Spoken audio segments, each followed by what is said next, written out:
আমার এক কাহিনী মনে উঠছে। আমি এক পাইলটকে চিনি, তো আমি কথায় কথায় ওকে জিজ্ঞেস করছিলাম যে তুমি পাইলট, এত বড় শিক্ষিত, তুমি ডাবল টেকার চালাও, বড় বড় ফ্লাইট চালাও, দূর দূর যাও, তুমি এরকম হলে কি করে?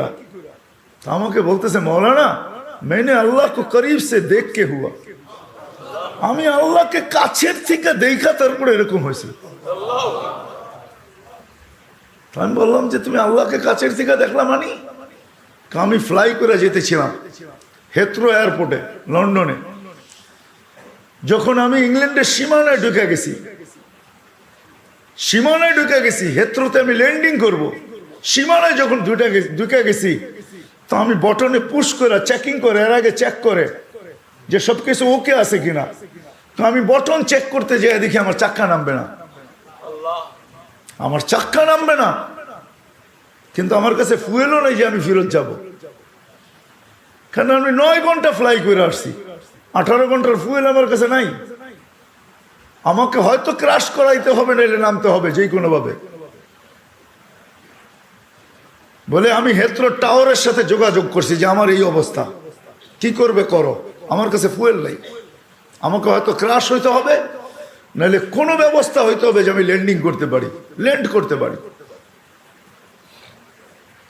হেথ্রো এয়ারপোর্টের ভিতরে কিয়ামত হয়ে গেছে, কিয়ামত, যে এই জাহাজকে ল্যান্ড করাবে তো করাবে কি করে? তারপরেও একটা সিস্টেম থাকে, ঠিক না? কিন্তু বলে ওই সময় যখন আমি ল্যান্ড করতেছি প্রসেসিং এর মাধ্যমে, তখন আমার হঠাৎ মনে উঠছে আমি না মুসলমান। তখন আমার মনে উঠছে আমার আল্লাহ না সব পারে। বলে আমি চিৎকার দিছি ককপিটের ভিতরে, আমার আল্লাহ সব পারে বলে বটনে চাপ দিছি, গড়গড়ে আমার চাক্কা নেমে গেছে। আমি স্বাভাবিকভাবে ল্যান্ডিং করছি, এর আগের কিয়ামতের চেয়ে বড় কিয়ামত হয়ে গেছে। পুরা এয়ারপোর্ট ছুটে আসছে, তুমি আমাদেরকে এই ধোকা দিলে তো দিলে কেন? তোমার জন্য হেথ্রো এয়ারপোর্টের মতো হাজারো ফ্লাইটকে আমরা বাতিল করছি, ডাইনে বামে পাঠায়া দিছি যে অঘটন থেকে বাঁচার জন্য। তুমি তো স্বাভাবিকভাবে ল্যান্ডিং করলে। তাই আমি বললাম যে চেক করো, তারপরে কথা বলো। তো ওরা যখন চেক করছে, চেক করার পরে দেখছে এই চাক্কা নামলো করে, তোর সব সিস্টেম তো ফেল, এটা কি করে নামলো? বলে আমি দ্বিতীয়বার দরজার ভিতরে দাঁড়ায় চিৎকার দিছি আমার রব সব পারে। তখন আমি এয়ারলাইন্সের মালিককে, এয়ারলাইন্স চালাদেরকে চাবি বুঝাইয়া দিছি, লও তোমাদের চাবি, 4 মাস পরে চাবি আমি হাতে নিব, যদি দেও, এর আগে নিব না।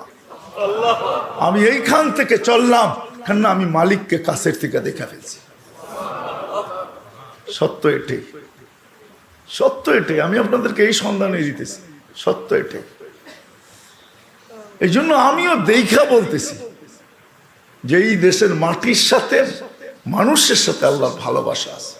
কেন এই দেশে একটা পরিবেশ আছে যেটা দ্বারা মানুষ হবে। এত মসজিদ দুনিয়ার কোথাও নাই, এত মাদ্রাসা মক্তব দুনিয়ার কোনো দেশে নাই, এত হক্কানি আলেম দুনিয়ার কোনো দেশে নাই, এত আল্লাহওয়ালা গলি গলি দুনিয়ার কোনো দেশে নাই। জুড়বো তো? যুবকরা কি বলে? আমি কি বুঝাইতে পারলাম? হ্যাঁ, মানুষ বানায় নিয়ে যাও ইনশাআল্লাহ। মনের স্বাদ আল্লাহ জান্নাতে মিটাবে। আমাদের মালিক শুধু মনের স্বাদ মিটাবে না, বরং আমরা যতটুকু স্বাদ রাখবো এর চেয়ে 10 গুণ বেশি স্বাদ আল্লাহ আমাদের মিটায় দিবে। আমাদের মালিক বড় মালিক, আমাদের আল্লাহ বড় আল্লাহ।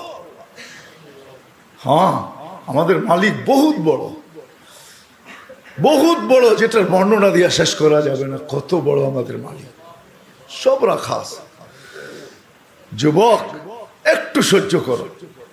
হ্যাঁ, দুর্গন্ধময় জায়গা দিয়া যাইতে কারো কাছে রুমাল না থাকলে যেরকম নাক চাইপা ধরে আর দ্রুত পার হয়, ঠিক এই ছোট জীবনটাকে এইভাবে পার করো, 4 জিনিসের সাথে সংযুক্ত করা। ইনশাআল্লাহ তুমি ওই যুবক হইয়া ফিরবে, ওই যুবক।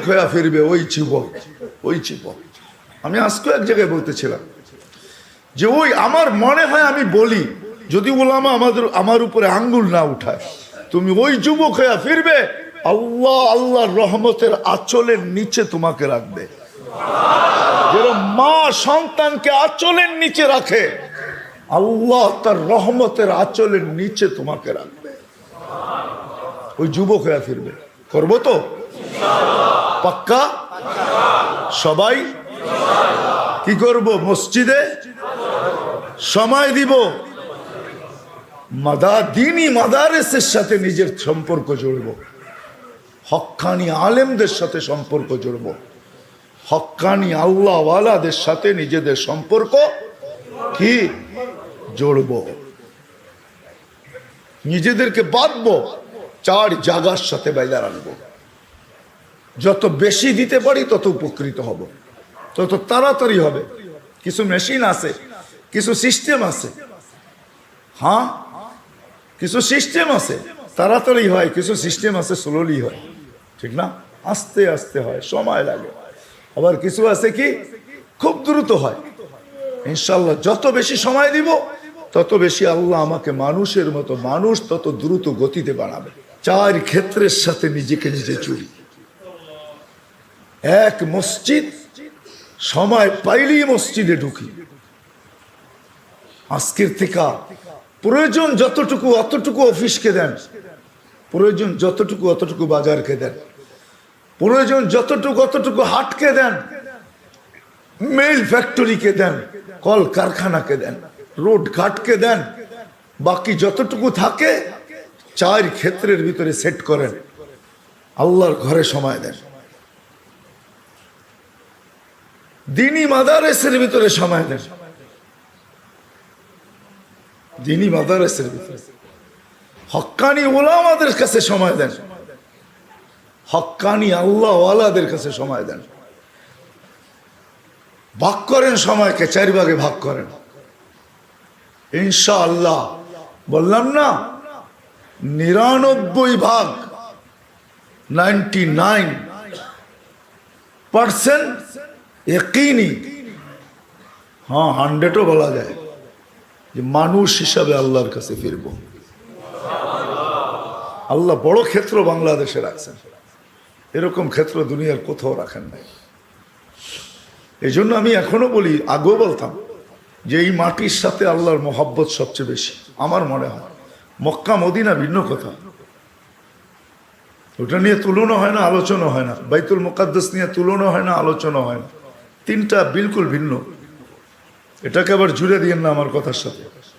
বাকি দুনিয়ার ভিতরে এই মাটির সাথে আল্লাহর তাআল্লুক বেশি, আমার মনে হয় মহব্বত বেশি। যার কারণে সারা দুনিয়া সিগন্যাল দেয় বিপর্যয় হবে, আল্লাহ বলে হবে না, এটা আমার মহব্বত আল্লাহ মাটি। এই জন্য এই দেশে কোনো বিপর্যয় হয় না। সারা দুনিয়া সিগন্যাল দেয় বিপর্যয় হবে, এমন হবে, তেমন হবে, এটা হবে, সেটা হবে। আল্লাহ বলে সময় বলবে কি হবে, হবে না। হয় নাই 2 বছর করুণায় কিচ্ছু হয় নাই, কোনো বিপর্যয় হয় নাই, হয়েছে নাকি? হ্যাঁ, এতটুক ছোট একটা দেশ, অসচেতন প্রত্যেকটা মানুষ। এখানে তো কিয়ামত হওয়ার কথা ছিল, ঠিক না? হ্যাঁ, কোভিড-19, ডেল্টা ভেরিয়েন্ট, ওমিক্রন, কোনো বিপর্যয় হয় নাই। ভূমিকম্প আসে, আমার মনে হয় কাঁপায়া যায় না, ধাক্কা খায়া ফিরা যায়। ওটার ধাক্কাই আমাদের একটু অনুভব হয়, আমি মনে করি। আপনারা কি মনে করেন জানি না, আমি ভাবি, এটা নিয়ে খুব ভাবি, সারাদিন ভাবি যে বাংলাদেশে 8.7 ভূমিকম্প, কোনো বিপর্যয় নাই। দুনিয়া বলতে পারবে না 8.7 ভূমিকম্প আসছে, বিপর্যয় হয় নাই। বলুক দেখি আমেরিকাওয়ালারা, বলুক দেখি কানাডাওয়ালারা, বলুক দেখি ইউরোপ, বলুক দেখি জাপান, উন্নত থেকে উন্নত দেশ বলুক, আমাকে যুক্তি দিয়া বুঝা। ওই থেকে আমি ভাইবা নিছি না, এখানে ভূমিকম্প আসে না, এখানে ধাক্কা লেখা রিপিট যায়। ওই যে ধাক্কা লাগছে ওইটা আমাদের অনুভব হয়, বিপর্যয় হয় না।